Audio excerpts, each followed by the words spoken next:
Bienvenidos a la Noche Infinita.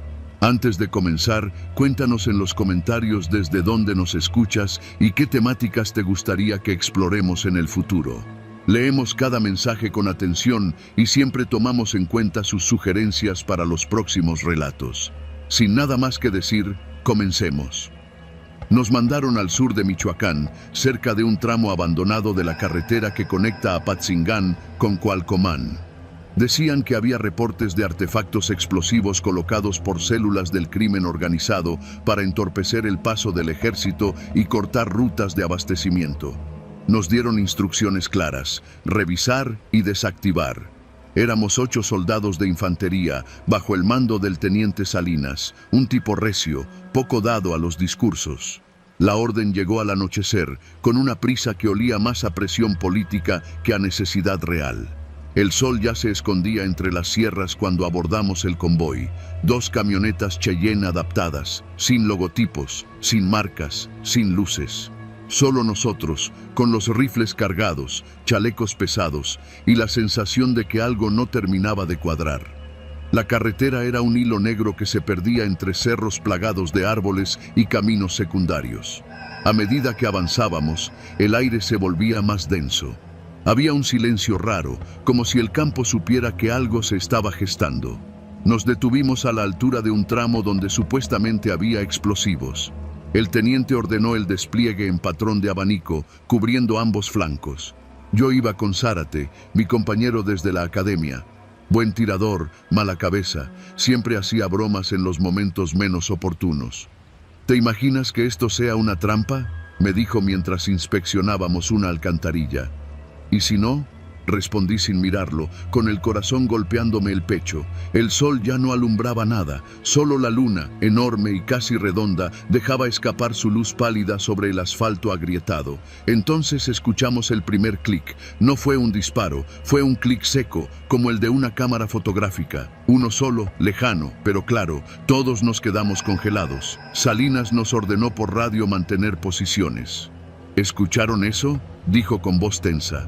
Afirmativo, respondió Vargas, que estaba más adelante, revisando un pequeño promontorio de tierra junto a la carretera. El teniente no dudó. Ordenó que regresáramos al convoy.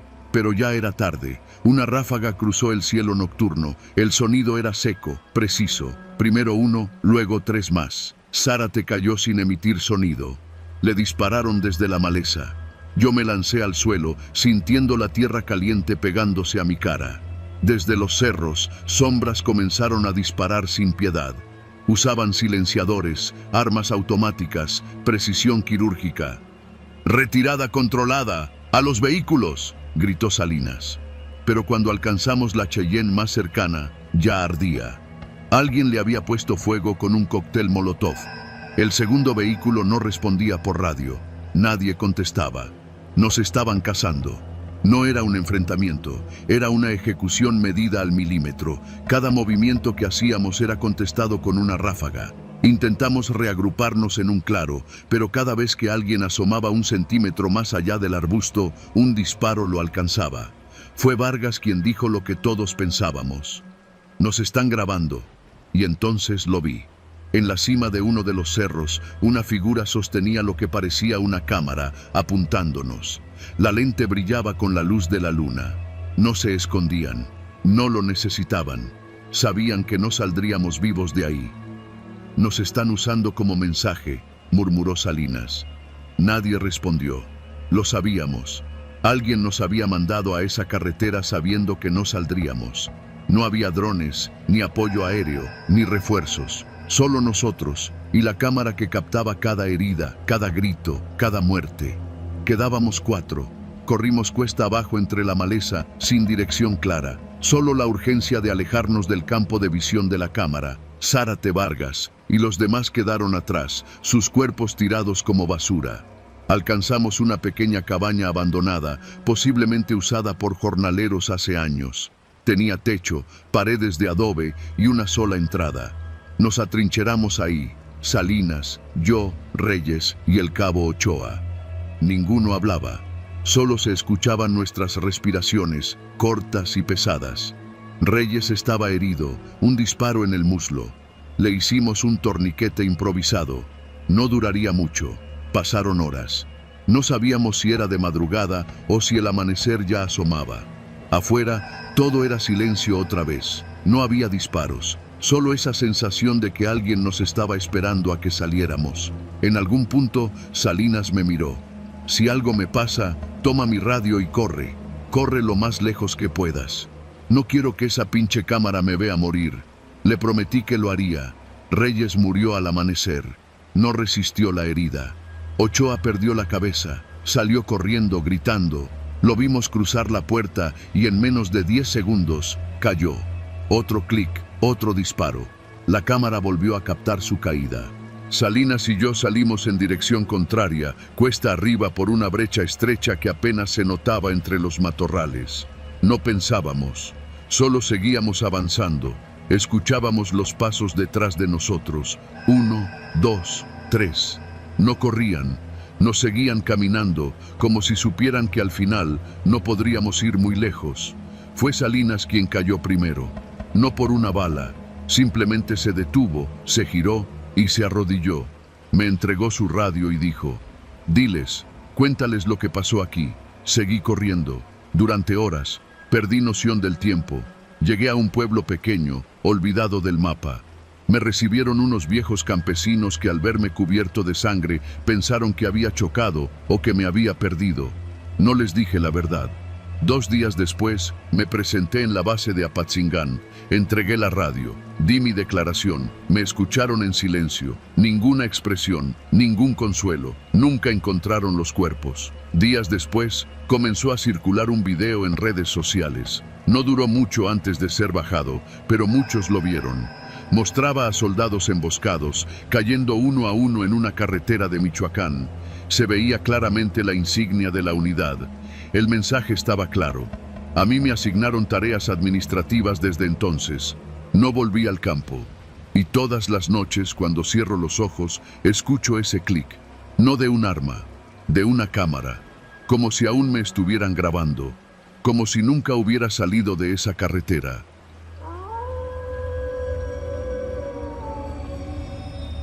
Me llamo Daniela Arriaga. Desde niña, lo único que soñaba era con servir a mi país. Mi papá era militar y mi abuelo también. Yo crecí entre marchas, uniformes y la voz de mando que retumbaba en la casa como si la sala fuera un cuartel. No me sorprendió que, apenas cumplí los 18, me alisté. Nadie en mi familia me lo impuso, fue mi decisión. Yo quería ser parte del ejército, ganar mi lugar con sudor y méritos. Pasaron 8 años. A pulso, me abrí camino en un mundo de hombres. Aprendí a no quejarme, a no mostrar debilidad, a resistir las bromas pesadas y los silencios cuando entraba a una sala. Hice todo lo que se espera de un buen soldado, y un poco más, pero el ascenso que esperaba nunca llegaba. Había compañeros, incluso menos preparados, que subían de grado mientras yo seguía estancada en el mismo pinche rango. Hasta que conocí al mayor Soberanes. Era un hombre de casi 50 años, con voz gruesa y esa mirada que parece calarte los pensamientos. No era cualquier oficial.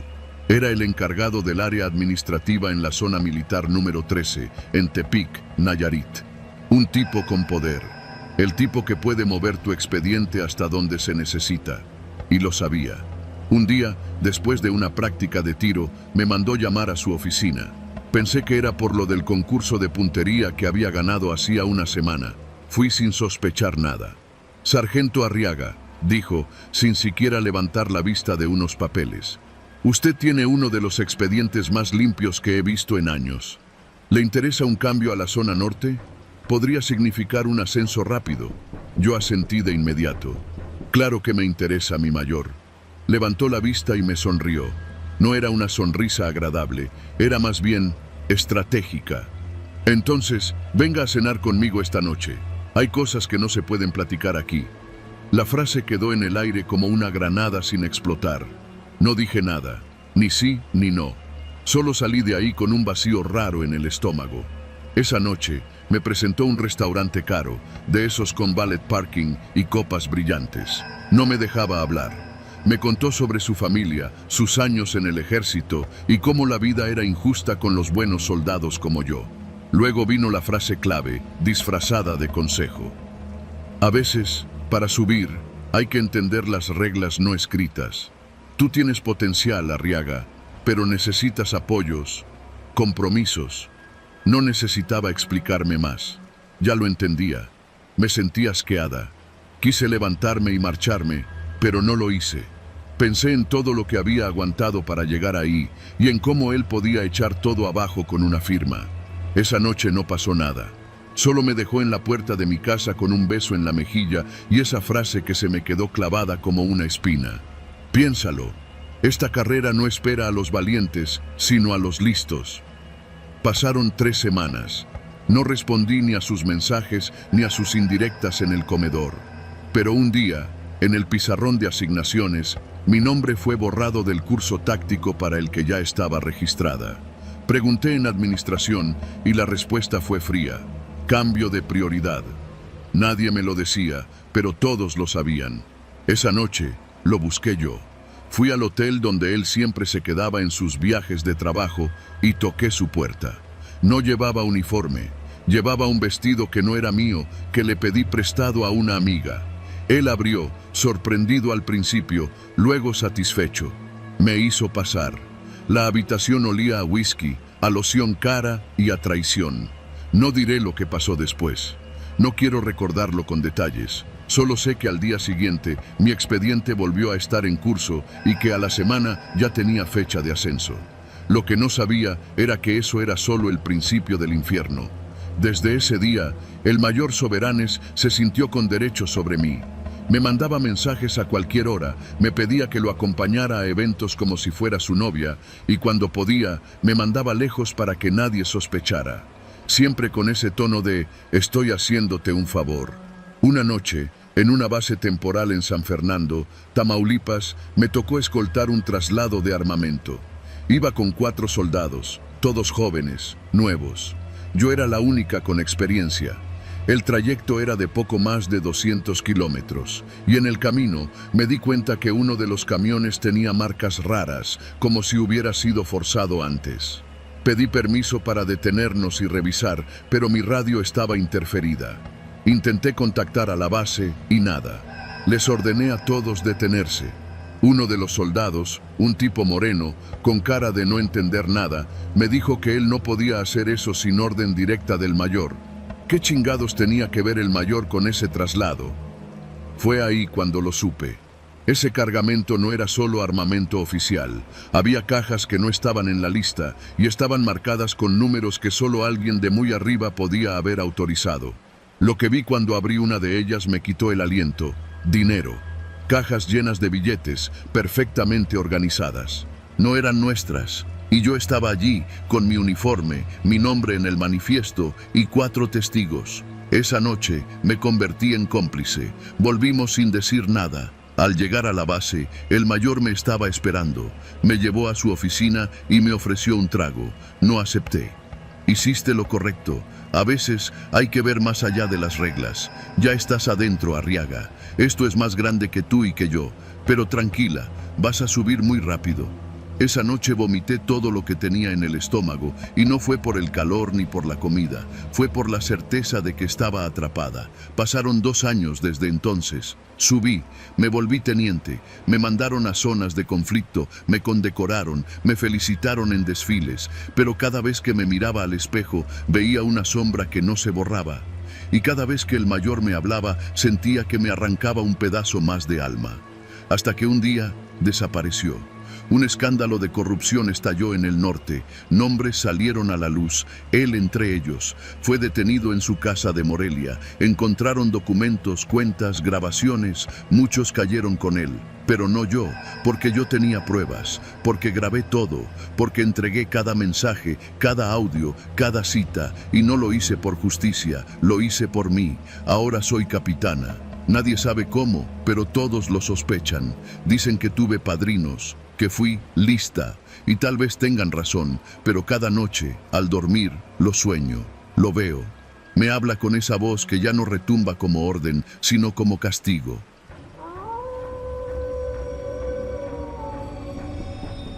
Me llamo Karina y soy cabo del ejército mexicano.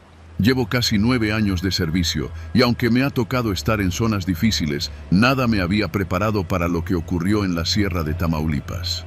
Todo empezó unas semanas después de que decidí alzar la voz. Acusé a un teniente de acoso sexual. Era directo, vulgar y acostumbrado a que las mujeres en el cuartel bajaran la cabeza. Pero yo no lo hice. Fui al área jurídica, metí el reporte y firmé con nombre y apellido. Sabía que no sería fácil, pero confié en que el sistema me protegería. ¡Qué ingenua! No pasó una semana cuando empezó el castigo silencioso. Mis compañeros dejaron de hablarme, los superiores me asignaban tareas ridículas, limpiar baños, hacer rondas dobles, guardias nocturnas sin respaldo. Un día, el comandante me llamó a su oficina. Me dijo que había una operación en la Sierra de San Carlos, una zona de difícil acceso. El objetivo era reconocimiento y vigilancia de rutas, según el parte oficial.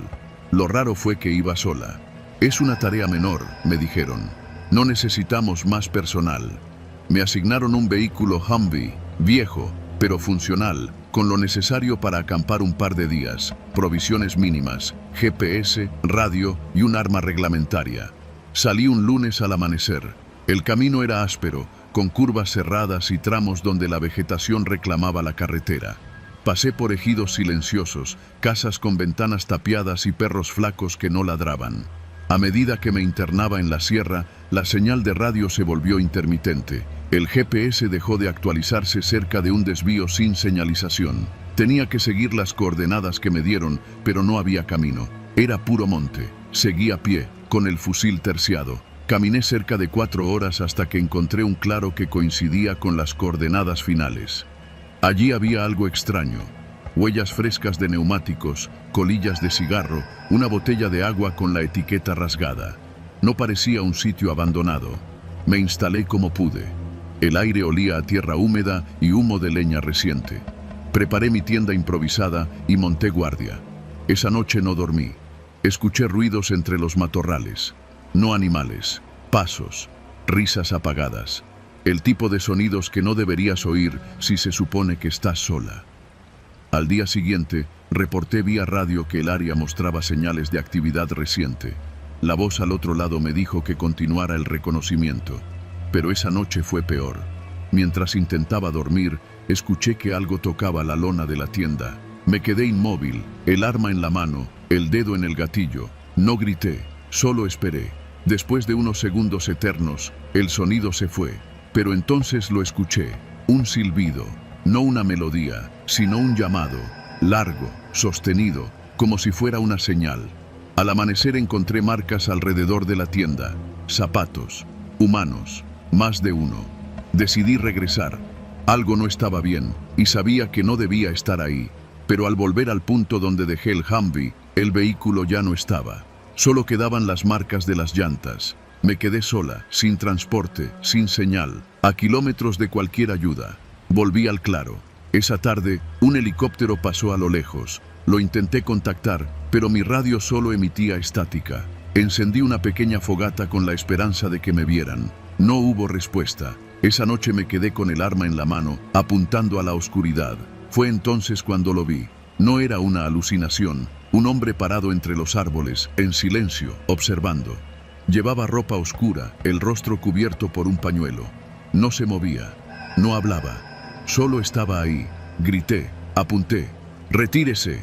Nada. Cuando disparé al aire, desapareció como si nunca hubiera estado. No dormí. Al amanecer, encontré una bolsa de plástico cerca de la tienda. Adentro, una botella de agua, la misma marca que encontré el primer día, pero esta vez con una nota. Sabemos quién eres. Ya no había duda. Me estaban vigilando. Caminé sin rumbo, tratando de salir del monte.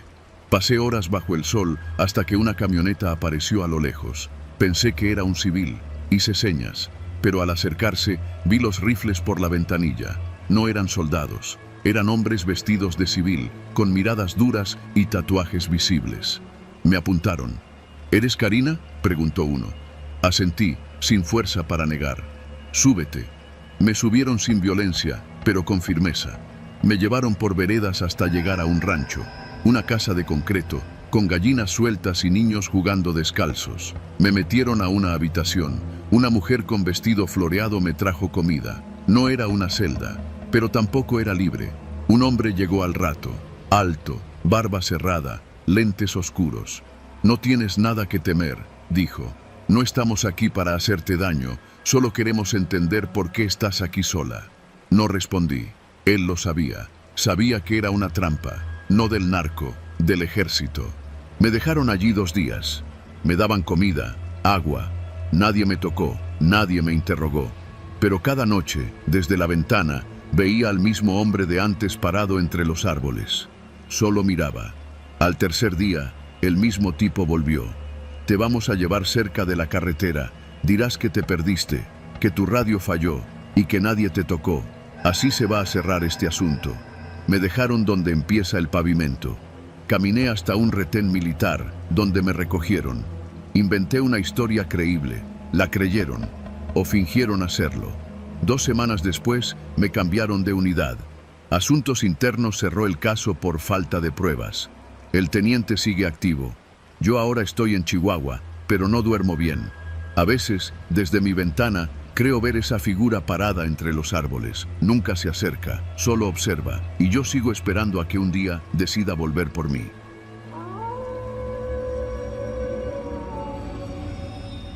La sierra se extiende como un monstruo dormido. El calor no baja ni de noche. Soy el sargento Primero Martínez, del Batallón Especial de Infantería, y llevo más de 15 años tragando tierra entre colinas y cerros. Pero nunca había sentido esta clase de incomodidad. No miedo, no aún. Solo esa sensación espesa, como si el aire supiera algo que nosotros no. Nos habían asignado patrullar un tramo entre Coyuca de Catalán y Cirándaro. Tierra caliente. Tierra maldita para muchos. Íbamos 12, todos curtidos, algunos más viejos que yo, otros con mirada dura y dedos nerviosos. El teniente Beltrán era el jefe del operativo. Buen oficial, joven, pero ya con cicatrices suficientes para que su voz pesara. No rompan formación, nos dijo esa tarde, justo antes de cruzar el río seco que divide los caminos de terracería. La primera emboscada fue en el paso de la Aguja. Un zumbido metálico bajó del cielo y apenas nos dio tiempo de replegarnos. El dron explotó a unos 15 metros. No fue suerte, fue advertencia. ¡Cubran sectores!, gritó Beltrán. La segunda no tardó ni un día. Esta vez el dron descendió bajo, como un halcón, y estalló justo encima del cabo Lerma. Lo deshizo. Solo quedó parte de su pierna con la bota. Nos movimos hacia una brecha secundaria, más al norte. El teniente Beltrán estaba tenso, se le notaba. No hablaba por radio, solo en señales. No confiaba ya ni en el canal codificado. Nos están cazando, me dijo una noche, mientras montábamos guardia. ¿Saben dónde estamos antes de que lleguemos? ¿Quién les pasa la información? No respondió. A la quinta noche ya habíamos perdido a 3 hombres. Las emboscadas eran quirúrgicas. Los drones llegaban cuando menos lo esperábamos, siempre sabiendo de antemano nuestra ruta. Como si alguien lo estuviera dictando desde dentro. Fue entonces cuando noté algo raro en el cabo Ramos. Siempre iba unos pasos atrás del pelotón. Revisaba su teléfono a escondidas, aunque no había señal. O eso creíamos. Una madrugada lo seguí. Estábamos acampando en una cañada cerca de El Carrizo. Ramos salió de su tienda, se alejó unos 20 metros y encendió su celular. Me acerqué en silencio, con la pistola asegurada pero lista. Vi la pantalla. Un mensaje encriptado, sí, pero no era del ejército, era una app privada. Un número desconocido le escribía: equipo se dirige a coordenadas, procedan con fase 3. Me tragué la rabia. Ramos era el eslabón roto, no lo enfrenté de inmediato, no podía, había que actuar con estrategia. Le conté al teniente Beltrán, su expresión no cambió, pero me hizo una señal afirmativa. Acordamos simular un avance hacia el norte y preparar una celada. Nos adentramos en una zona conocida como el Dedo del Diablo, una vereda serpenteante rodeada de peñascos. Era el lugar perfecto para una emboscada, y también para tender una. Durante la marcha, Ramos volvió a quedarse atrás. Fingí una lesión en el tobillo. Me quedé también. Lo vi enviar otro mensaje. En cuanto lo guardó, me acerqué y lo derribé de un golpe seco. Le quité el teléfono. El mensaje estaba enviado. Entrarán en punto rojo a las 6:10. Beltrán nos reagrupó fuera de la zona señalada. Mandó 2 soldados como señuelo. El dron llegó puntual, pero esta vez lo esperábamos. Lo derribamos con un fusil Barrett. Ramos fue esposado. No gritó, no se defendió, solo dijo: «Van a venir por mí». Beltrán le respondió con frialdad: «Ojalá. Así acabamos con todos de una vez». Nos refugiamos en un caserío abandonado al pie de un cerro. Ramos fue encerrado en una bodega. Durante la noche, oí que cantaba una melodía baja, como una canción de cuna. No pude dormir. A las 2:30, el primer impacto hizo temblar las paredes. Luego vinieron los disparos. No eran drones esta vez, eran hombres, armados con rifles automáticos y visión térmica. Sabían dónde estábamos, cuántos éramos y por dónde saliríamos. La única forma de haberlo sabido era si alguien más dentro del equipo seguía filtrando la información. Ramos seguía encerrado. «Tenemos otro traidor», grité al teniente.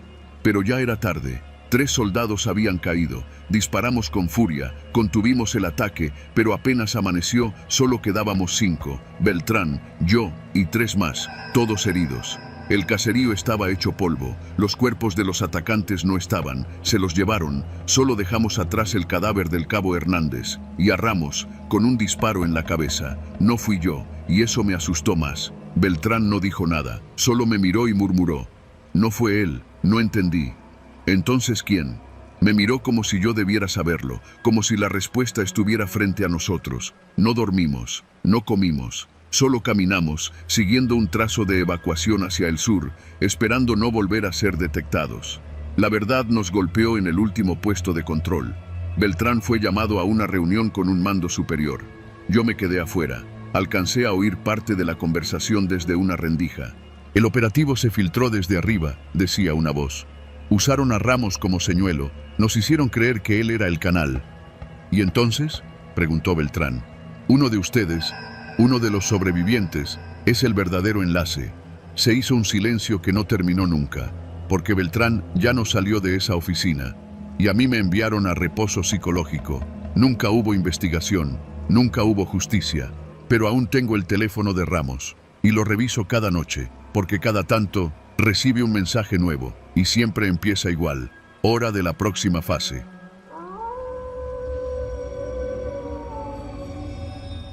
Nunca me imaginé que mi primera asignación fuera así. Tenía 22 años, apenas salido del adiestramiento, con la piel todavía ardiendo por el sol de Chihuahua y las botas nuevas lustradas como espejo. Me mandaron a Sinaloa sin darme muchas explicaciones, solo que debía custodiar una bodega en las afueras de Culiacán, cerca de un sembradío de maíz, en una zona donde ni los perros ladraban de noche. El lugar no tenía letreros ni actividad aparente. Solo una bodega de lámina oxidada, un generador viejo y una caseta de vigilancia donde pasaría las próximas semanas solo, o eso pensaba. La primera noche fue aburrida, la segunda igual. Pero a partir de la tercera, empecé a escuchar los gritos. Venían después de medianoche, cuando el viento bajaba desde los cerros, arrastrando tierra y silencio. Eran voces apagadas, como si vinieran desde abajo, desde las entrañas de la tierra. A veces, solo gemidos largos, otras, súplicas claras. La primera vez pensé que era el viento. La segunda, recé. La tercera, tomé el fusil y rodeé la bodega, buscando a quien pudiera estar ahí. Pero no había nadie. El perímetro estaba limpio, sin huellas, sin rastros, sin vida. Intenté ignorarlo. Apunté todo en mi bitácora, aunque el teniente me había advertido que solo anotara lo esencial. Cambio de turno, condiciones climáticas, presencia sospechosa, cosas así. Pero yo escribía todo, incluso lo que no debía. A las 2 de la madrugada se escuchan gritos, al parecer desde el subsuelo. Lo hacía por mí, por no volverme loco. Una noche, mientras vigilaba desde la caseta, vi llegar un convoy. 3 camionetas sin placas, vidrios polarizados. Se bajaron 5 hombres, todos vestidos de civil, pero caminaban como militares. Uno de ellos, el que parecía el jefe, traía la insignia del batallón bajo la chamarra. Me saludó de lejos, sin acercarse mucho. «Abre la bodega, soldado», me ordenó. Lo hice sin preguntar. En el ejército, uno obedece primero y pregunta nunca. El hombre sacó unas llaves del bolsillo y abrió una compuerta oculta bajo una tarima de madera. Yo no sabía que eso existía. La levantaron y revelaron una escalera metálica que descendía hacia la oscuridad. Durante media hora bajaron y subieron con cajas metálicas, maletas y una cosa envuelta en una lona. Nunca hablaron entre ellos. Cuando terminaron, cerraron la compuerta, la cubrieron con la tarima y me lanzaron una mirada. Aquí no pasó nada, ¿entendido? Asentí, aunque no estaba seguro de qué había visto. Después de esa noche, los gritos se intensificaron. Ya no eran súplicas, ahora eran alaridos, y no solo de hombres. Escuché voces de mujeres, incluso de niños. Me sentaba en la caseta y me cubría los oídos, pero se colaban por cada rendija, como si la bodega los escupiera al viento. Una madrugada no aguanté más. Tomé una linterna, una palanca y rompí el candado de la compuerta. Bajé. Era un túnel angosto, con paredes de concreto húmedo. El aire olía a cloro, metal y algo más que no supe identificar. Seguí el pasillo por unos 20 metros hasta que se abría en una sala rectangular, con un foco desnudo colgando del techo.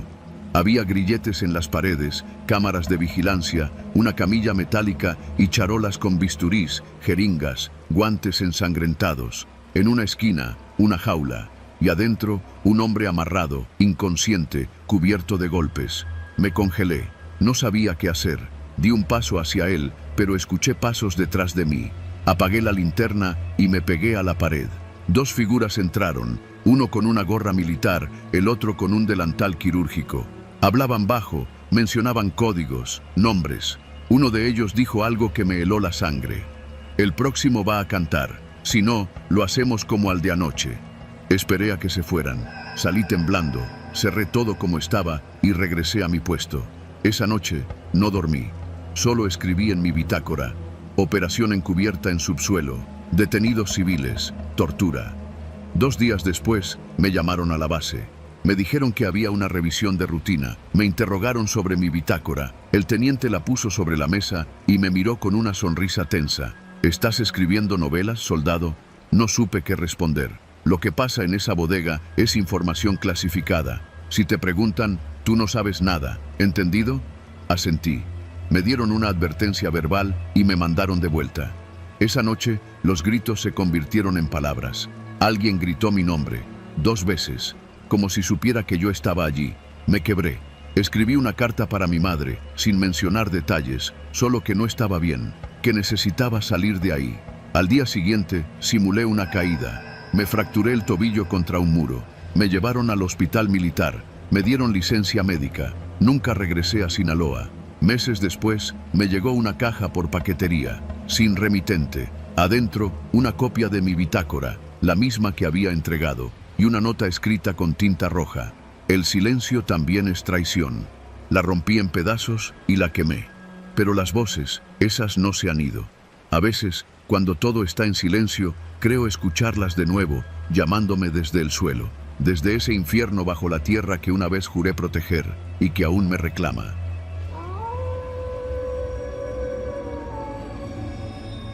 Mi nombre es Andrea y soy teniente médico militar, adscrita al Hospital Central Militar en la Ciudad de México. Entré a la Sedena por vocación, no por tradición familiar ni por necesidad. Me atrajo la disciplina, el orden y la posibilidad de servir a mi país desde la medicina. Durante los primeros años, todo parecía marchar con cierta lógica interna. Heridos en combate, fracturas en ejercicios, infecciones comunes. Lo normal. O eso creía. Fue a finales de octubre cuando algo comenzó a perturbar esa rutina de acero que regula la vida militar. En menos de 3 semanas, atendí a 5 pacientes masculinos jóvenes, todos entre los 20 y 25 años. Todos presentaban lesiones similares: hematomas en costillas, desgarres musculares en piernas, laceraciones en espalda y glúteos, y, lo que más me inquietó, signos de penetración anal con objetos no especificados. Cada uno fue ingresado con diagnósticos vagos: lesión por caída durante instrucción, accidente en simulacro de combate cuerpo a cuerpo, o el más frecuente, baja por entrenamiento intensivo. Lo que me desconcertaba no era solo la similitud en sus lesiones, sino la expresión en sus rostros. Una mezcla de miedo, vergüenza y algo más, como resignación. El primero apenas me sostenía la mirada. Cuando intenté indagar, bajó la voz al mínimo y me dijo: si hablo, me desaparecen, teniente. No insista. Me estremecí. Uno de los principios más elementales del ejército es la protección de sus miembros. Pero algo en esa mirada me gritaba que esa promesa estaba rota desde hacía mucho. Fui con mi superior inmediato, el coronel Ramírez, jefe del servicio médico. Un tipo duro, de esos que podrían hacer suturas en medio de un tiroteo sin temblar. Le presenté los informes con una sugerencia implícita. Había patrones que debíamos investigar. No me dejó terminar. Teniente, usted es médico, no investigadora. Si quiere jugar al detective, hágalo en sus ratos libres. Aquí obedecemos la cadena de mando. ¿Quedó claro? Me tragó el coraje. Asentí. Pero algo se había encendido en mí, algo que no iba a apagar con órdenes. Pasé noches revisando los expedientes de bajas por entrenamiento de los últimos 6 meses. La mayoría eran hombres de compañías específicas del norte del país. Coahuila, Tamaulipas, Chihuahua. Los reportes médicos oficiales eran uniformes y extrañamente impersonales. Todo tenía un aire de copia y pega. Una madrugada encontré un nombre que se repetía como superior a cargo en 4 de los casos más recientes. Mayor Mario Dávila. Un hombre delgado, de voz suave pero mirada vacía, a quien había visto un par de veces en el comedor, siempre solo. Solicité acceso a los reportes de su batallón, pero me lo negaron por motivos de clasificación. Eso no me detuvo. Pedí ayuda a un enfermero de confianza, Miguel, que llevaba años trabajando con los archivos clínicos digitalizados. «Estás jugando con fuego, Andrea», me dijo mientras me entregaba un USB con los reportes extraídos. «Si te atrapan, no solo te corren, te desaparecen». La carpeta contenía imágenes médicas, notas de evolución y un documento marcado como confidencial, con el escudo de la Sedena y un sello rojo. Solo lectura, prohibida reproducción. Lo abrí. Era un informe psicológico firmado por un psiquiatra militar que describía al mayor Dávila como autoritario, con tendencias sádicas bajo situaciones de estrés prolongado. Se recomendaba supervisión continua y limitación de funciones directivas. La recomendación tenía fecha de hace 2 años, ignorada al parecer. Cuando intenté contactar al psiquiatra firmante, me informaron que había fallecido en un accidente automovilístico en carretera hacia Cuernavaca, 2 meses atrás. Lo siguiente fue un caos silencioso. Comenzaron a llegar advertencias anónimas a mi locker, notas escritas a mano con frases como «deja de escarbar» o «no sabes con quién te estás metiendo». Mis turnos empezaron a cambiar sin explicación, me retiraron de urgencias y me asignaron a la clínica de vacunación, un sitio prácticamente vacío donde lo único que pasaba era el tiempo. Miguel, el enfermero, desapareció. Nadie supo nada. Solo dijeron que había solicitado su baja. No dejó mensajes. Su número fue dado de baja del sistema.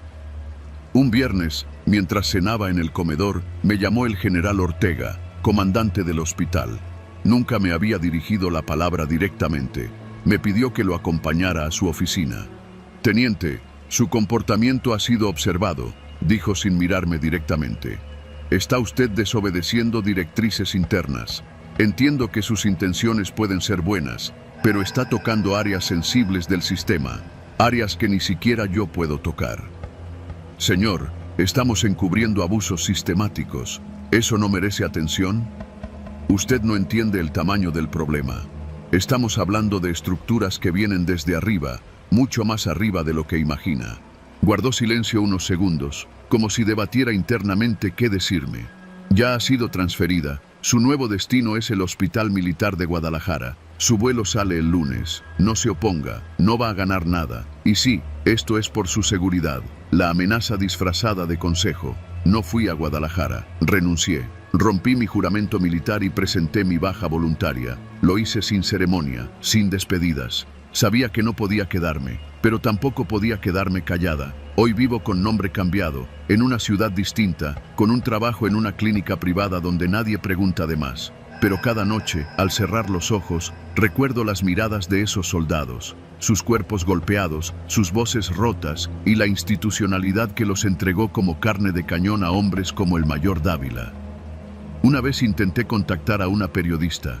Me citó en un café de Coyoacán. Cuando llegué, ya no estaba. Me escribió horas después. «Lo siento, me advirtieron, no puedo ayudarte». Nunca supe quién la había advertido. La historia está enterrada en miles de documentos, registros clínicos falsificados y cuerpos que jamás contaron su versión. Pero yo sí la cuento, porque fui testigo, porque fui cómplice silenciosa, porque, aunque sobreviví, algo dentro de mí no salió de ese hospital, y porque sé que, mientras nadie hable, el uniforme seguirá siendo una máscara que esconde monstruos.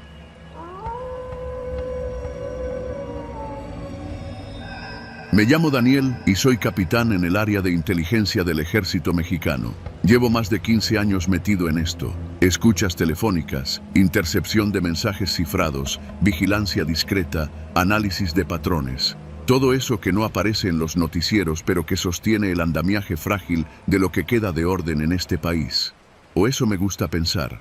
Hace poco, interceptamos una conversación encriptada. Parecía de rutina, pero al pasarla por el software israelí que usamos para desencriptar tráfico de bandas criminales, detectamos algo más. Los códigos coincidían con los utilizados por uno de los cárteles más violentos de la zona norte. Pero lo que me hizo detenerme fue una frase que se repetía con variaciones. Los halcones ya están dentro.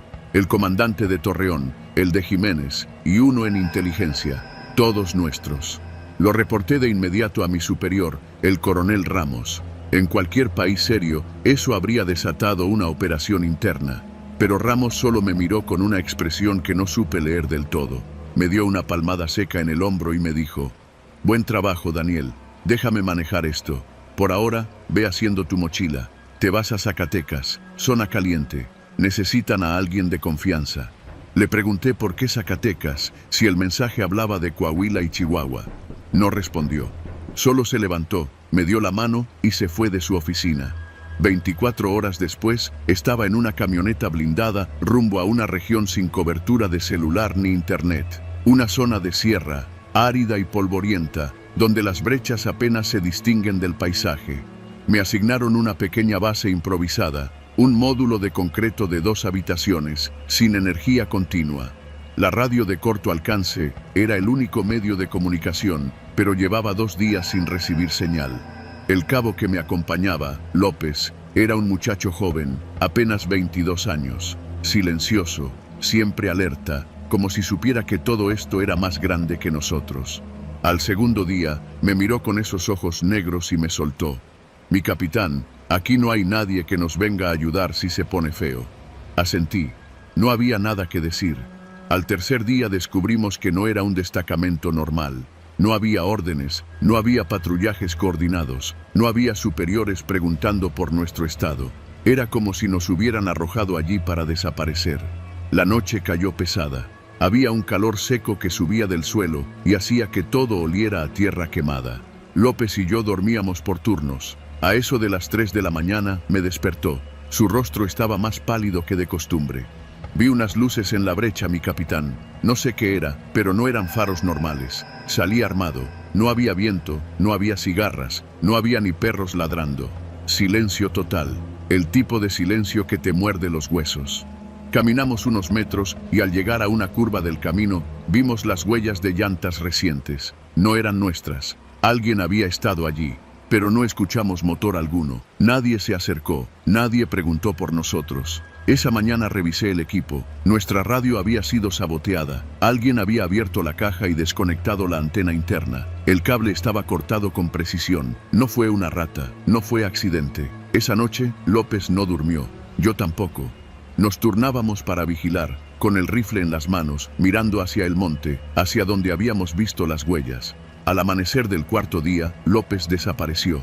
Salí a buscarlo con el arma lista. Grité su nombre durante horas. Caminé por las brechas, por los matorrales, por los bordes de los barrancos. Nada, ni un rastro, como si se lo hubiera tragado la tierra. Su mochila seguía en el cuarto, su arma también.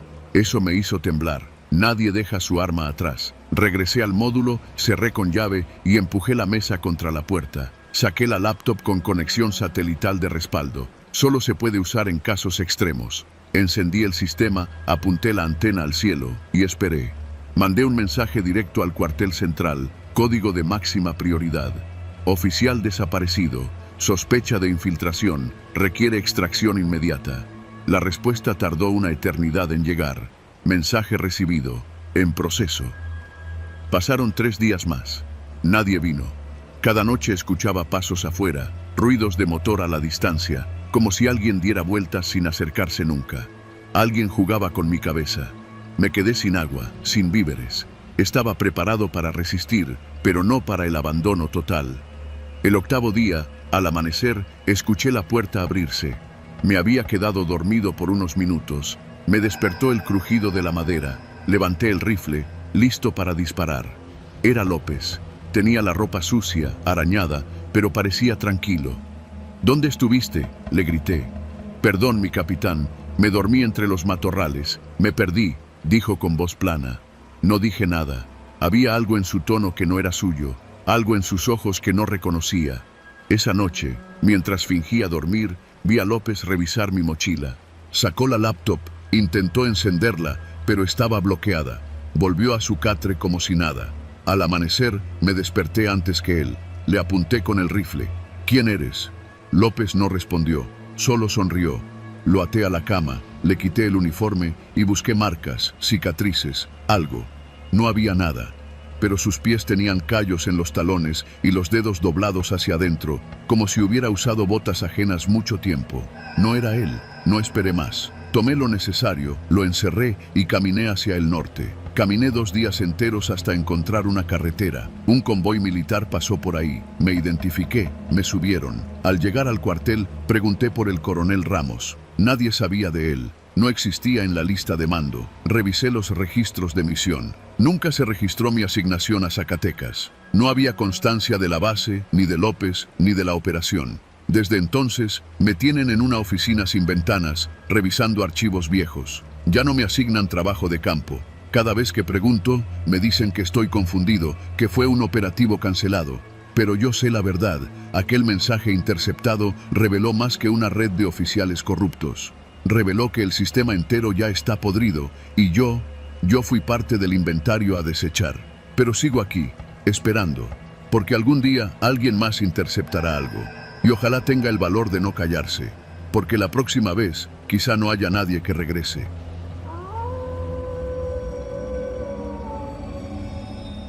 Me llamo Ignacio y durante más de 2 décadas fui militar. Mi rango era capitán y estaba asignado a una base al norte de Sonora, no muy lejos de la frontera. Desde fuera, mi carrera parecía intachable. Lealtad al uniforme, respeto a la bandera, disciplina intachable. Pero eso solo lo sabe quien no ha estado allí. Porque allá, donde la línea entre el deber y la sobrevivencia se difumina, uno aprende que hay más zonas grises que blancas o negras. Aquel viernes empezó como cualquier otro. Habíamos recibido un reporte sobre un convoy que se aproximaba desde el sur, probablemente cargado con autopartes ilegales o armamento. Nos tocaba interceptarlo y revisar, pero la llamada que recibí antes del operativo cambió todo. Una voz, masculina, neutra, sin titubeos, me ofreció algo claro: dejar pasar el cargamento y recibir, en efectivo, $500,000. Nadie saldría herido, nadie sabría nada. No acepté de inmediato. Colgué. Respiré hondo. Miré la foto de mis hijos que tenía en el escritorio, el refrigerador del departamento que no funcionaba desde hace semanas, las cuentas médicas de mi esposa. Luego marqué el número que me dejaron. Les dije que el camión tendría vía libre esa noche. Media hora después, un sobre con el dinero me fue entregado discretamente, sin testigos. Todo salió como dijeron. Nadie nos disparó, nadie sospechó. Hasta parecía que no había pasado nada. Pero 7 días después, mientras abría mi casillero en el cuartel, el mundo se volvió otro. Primero vi sangre, mucha, goteando desde adentro, deslizándose por la rendija inferior. Pensé que era una broma de mal gusto, una de esas que los soldados pesados hacen entre sí, pero cuando abrí, casi vomité. La cabeza de Ramírez, mi compañero de patrulla, mi amigo desde hace 15 años, estaba allí. Sus ojos, abiertos de par en par, parecían mirarme con un reproche que me partió el alma. Tenía la boca abierta como si hubiese gritado justo antes de morir. Al lado, una hoja blanca manchada de sangre, escrita con letra firme, sin tachones. El silencio cuesta caro. Me congelé. El ruido del cuartel desapareció. Solo escuchaba mi respiración, entrecortada. Cerré el casillero de golpe, me limpié las manos en el pantalón y caminé al baño. Vomité 2 veces. Cuando pude levantar la cara y verme en el espejo, supe que algo en mí se había quebrado para siempre. No dije nada. Reporté que Ramírez no había llegado a su turno. Fui el primero en notar su ausencia. Dejé que otros abrieran el casillero después. Fingí sorpresa, fingí horror. Todo el cuartel se paralizó. El comandante ordenó una investigación interna. Se sospechaba de ajuste de cuentas. Un mensaje, decían, pero nadie sabía a quién iba dirigido. Yo sí. No dormí durante días. El miedo se convirtió en una sombra constante.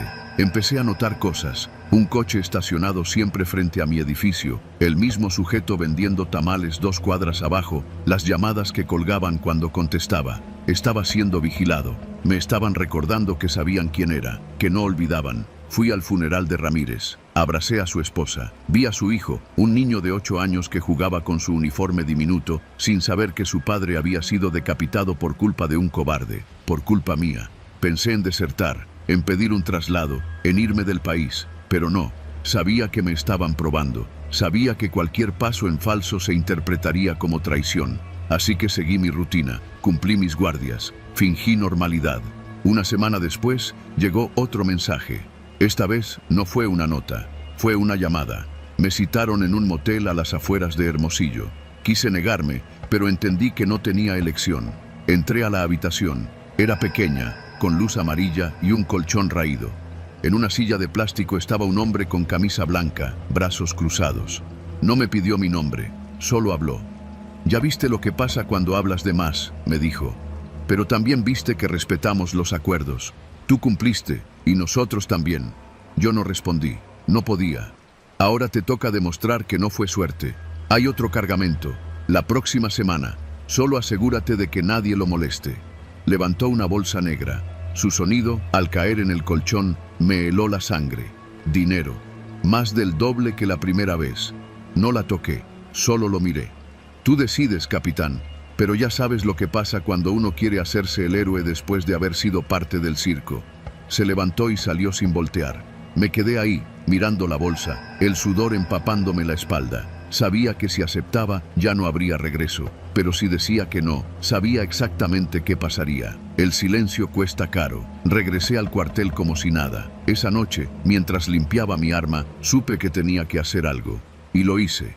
2 días después, entregué el dinero, con pruebas, al comandante. Sin decir nombres, sin exigir protección. Solo dije la verdad. Había fallado una vez, no lo haría de nuevo.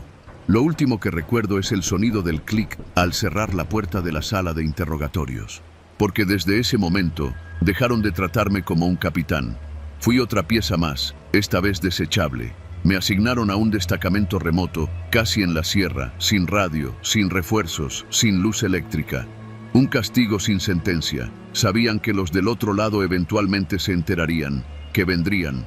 Pero sigo aquí, sobreviví, porque no tengo miedo, porque ya no me queda nada que perder, y porque el silencio, efectivamente, cuesta caro. Pero hablar, a veces, también.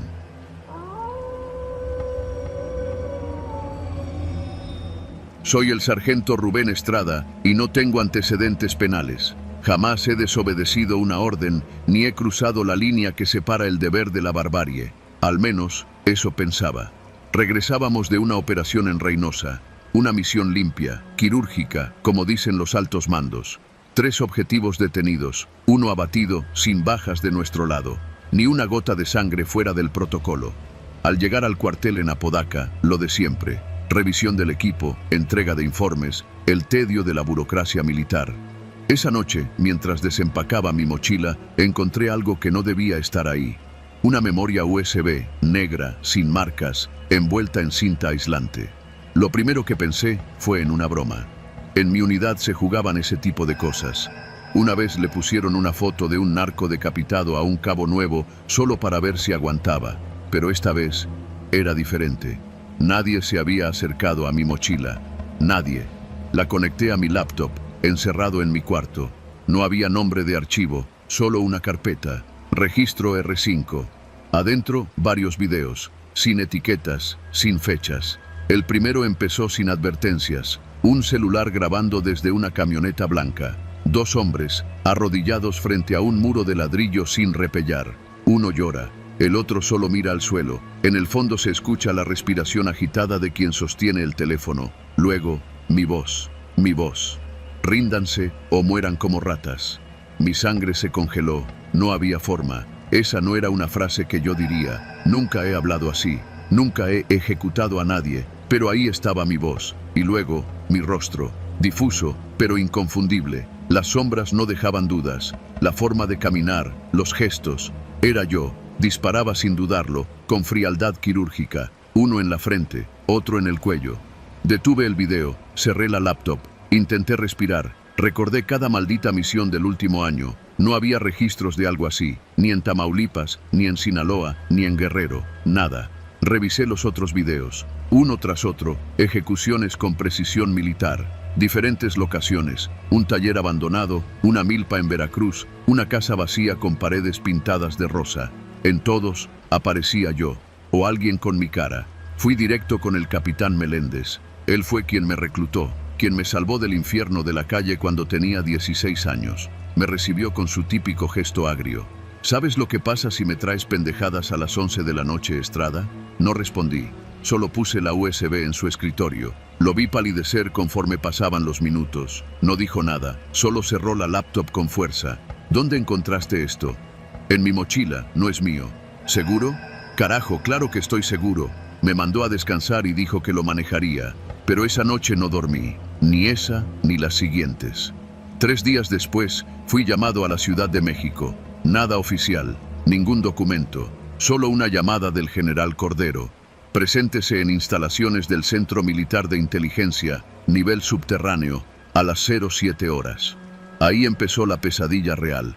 Me interrogaron como si fuera enemigo. Querían saber si me drogaban, si estaba involucrado con cárteles. Me hicieron exámenes, hipnosis, escáneres cerebrales. Querían saber si tenía lagunas mentales. Yo repetía lo mismo. No los conozco, no recuerdo nada de eso, no soy ese hombre. Un psicólogo me miró con lástima. Dijo que el estrés puede disociar a un hombre, que tal vez lo había hecho y lo había bloqueado, que quizá mi mente había creado un escudo. Yo sabía que no. Mi memoria era clara, demasiado clara. Pasaron semanas. Me prohibieron salir del cuartel. Confiscaron mi celular. Me asignaron una escolta como si fuera prisionero. Nadie decía nada, solo rumores. El soldado que se grabó matando gente. El sargento que tiene doble vida. Mis compañeros me miraban como si trajera la peste. Una noche, el capitán Meléndez vino a verme. Su cara estaba demacrada. Me entregó una hoja doblada y un celular viejo. «Mira esto», dijo, «pero no digas que fue por mí». El celular tenía un solo video, diferente a los de la USB. Era una grabación de cámara de vigilancia. Fecha: hace 2 meses. Lugar: San Pedro Garza García. Un edificio en construcción. Ahí estaba yo, entrando con un grupo de hombres armados. Uniformes tácticos sin insignias. No eran del ejército. Yo no reconocía a ninguno. El video mostraba algo más. Yo salía solo, limpiando el sudor de mi cara. Luego miraba directamente a la cámara. Y sonreía. Me temblaban las manos. «Eso no soy yo, capitán». Meléndez no respondió. Solo encendió un cigarro y lo fumó entero, sin parpadear. «Nos están usando, Rubén. A ti, a mí, a todos». «¿Quién?» «No sé. Pero hay algo que se nos fue de las manos. Y tú eres la prueba». Esa misma noche desapareció. Nadie volvió a hablar de él. Su nombre fue borrado de los registros. Intenté irme, escapar. Fui interceptado en la puerta del cuartel. Me encerraron 48 horas. Dijeron que era por mi seguridad, pero ya no me sentía seguro en ningún lugar. Una madrugada, desperté con un sobre bajo mi puerta. Contenía una sola hoja, coordenadas en Oaxaca y una frase escrita a mano: «Ve a buscar la verdad». Tomé el primer vuelo que pude. Usé una identificación falsa que había guardado desde hace años. Aún sabía moverme entre sombras. Las coordenadas me llevaron a una finca abandonada en San Juan Mixtepec. Al llegar, supe que alguien me esperaba. Las ventanas estaban abiertas, el portón sin candado. Adentro, en la sala vacía, una televisión vieja encendida. En la pantalla, un nuevo video, esta vez sin edición. Aparecía un laboratorio clandestino, cámaras, bisturís, documentos con el sello de la Secretaría de la Defensa, sujetos en sillas, con electrodos en la cabeza. Y yo otra vez. Pero no era yo. El rostro era igual, pero algo estaba mal. Los movimientos eran demasiado perfectos, los gestos, mecánicos. Una mujer con bata blanca lo llamaba Prototipo 2. Le daba órdenes como a un perro entrenado, y él obedecía. Mataba sin pestañear. Fue entonces que entendí. No era yo, era otro yo. Un clon, un doble, un experimento. El ejército estaba usando mis datos genéticos, o algo parecido, no sé cómo, pero tenían copias de mí, programadas para matar. Corrí, destruí la televisión, quemé la casa, pero no pude quemar el miedo. Regresé a Monterrey como un fantasma, nadie me reconoció. Mi expediente fue alterado, mis permisos revocados. El ejército dijo que estaba en misión especial, y yo solo existía como un recuerdo borroso. Ahora vivo con un nombre falso, me escondo.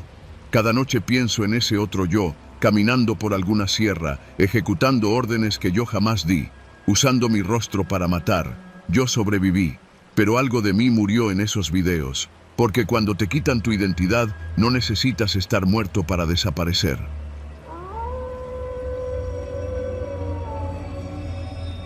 Me llamo Laura Zamora, tengo 32 años y soy teniente del ejército mexicano. Llevo casi 8 años patrullando la frontera norte, entre Sonora y Arizona, una franja que parece infinita, seca, desolada y a veces más peligrosa que cualquier zona de combate.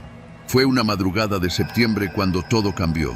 Estábamos en un operativo de rutina. Éramos 6 soldados, incluyendo al sargento Arbizu, un tipo de mirada dura, de esos que no parpadean ni cuando hay fuego cruzado. La orden era simple: interceptar a un grupo de migrantes que había cruzado por una brecha conocida como La Chuparrosa. Una zona sin alumbrado, sin cobertura y, lo más importante, sin cámaras. Oficialmente no existía. Eran poco más de las 3 de la madrugada. Yo avanzaba por el costado izquierdo del monte cuando escuché el crujido de ramas. 2 migrantes, un hombre y una mujer, apenas mayores de edad, trataban de escabullirse. Hicimos el procedimiento habitual: alto, manos arriba, identificación. Les dimos agua. Estaban muertos de miedo, sucios y con los labios partidos por el calor del desierto. Pero entonces escuché un disparo, seco, corto, uno solo. Corrí hacia la derecha, donde Arbizu y el soldado Toledo tenían a otro migrante bajo custodia. O eso pensaba. Lo que encontré fue el cuerpo de un muchacho tendido sobre la arena, boca abajo, sangre oscura empapando su camiseta. Toledo estaba pálido, con el arma aún humeante en la mano. Arbizu lo miraba sin decir nada. ¿Qué pasó?, pregunté. Se quiso escapar, dijo Arbizu, sin emoción. Intentó quitarle el arma a Toledo. Fue un accidente. Toledo no decía nada, solo temblaba. Yo no lo vi todo, pero vi suficiente. El migrante estaba esposado. No había forcejeo, ni señales de lucha, solo un tiro, en la nuca. Arbizu me miró, tranquilo, como si nada hubiera pasado. Esto no se reporta, teniente. Fue un accidente. Aquí no hay cámaras. Nadie más lo vio. ¿Lo entiendes, verdad? Asentí, por instinto más que por convicción. ¿Qué se supone que debía hacer? ¿Acusar a un superior? ¿Iniciar un informe que me pondría en la mira de todo el batallón? A esa hora, en ese lugar, la verdad era una moneda que se lanzaba al aire, y siempre caía del lado de quien tiene más rango. Los siguientes días fingí normalidad, entrenamientos, guardias, más patrullajes, pero no dormía bien. Soñaba con el muchacho, con su sangre, con la manera en que Arbizu me miró, como si ya supiera que no diría nada. Y entonces llegaron las fotos. Un sobre, sin remitente, apareció bajo la puerta de mi dormitorio. Dentro, 5 fotos. El cuerpo del migrante, Toledo apuntando, y al fondo, yo, mirando, viendo, cómplice. Y una nota escrita con marcador negro: ahora también eres culpable. No supe si era una amenaza o una advertencia, pero lo entendí claro. Alguien me estaba vigilando, y ese alguien quería que supiera que no estaba fuera del juego. Intenté rastrear el origen del sobre. Nadie vio quién lo dejó. Revisé las cámaras del cuartel, pero, curiosamente, no funcionaban esa noche. Lo reporté como anónimo, sin mencionar las fotos. Solo dije que habían dejado papeles sin importancia. Mentí. Otra vez. La tensión creció como un tumor. Me volví paranoica. Revisaba 2 veces el cierre de mi uniforme, me aseguraba de no estar sola mucho tiempo. Cada vez que Arbizu me hablaba, su voz sonaba más cargada de burla. ¿Todo bien, teniente? Se te ve tensa. ¿Malos sueños? Fue entonces que entendí.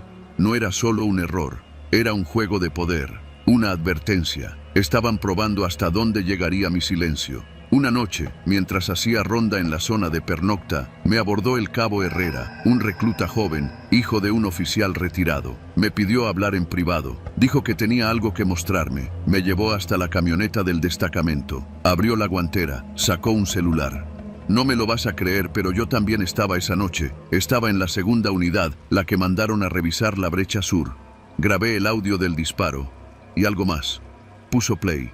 Era la voz de Arbizu, segundos después del disparo. Ya estuvo, uno menos. A ver si los demás entienden el mensaje. ¿Lo escuchaste?, preguntó Herrera. Esto no fue un accidente. Le pedí que me pasara la grabación. No dudó. Y ahí supe que tenía una opción. No era solo una testigo, ahora tenía evidencia. Al día siguiente, pedí permiso para salir a Hermosillo.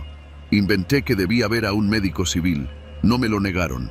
Al contrario, Arbizu me dio una palmada en la espalda. Cuídate, teniente. Y recuerda, lo que no se dice, no existe.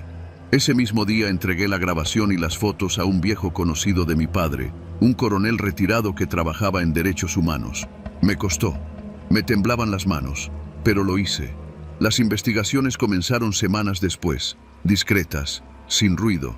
2 meses más tarde, Toledo fue dado de baja por motivos personales. Arbizu fue transferido a otra zona. No hubo juicio, no hubo escándalo, solo silencios, pero ya no están.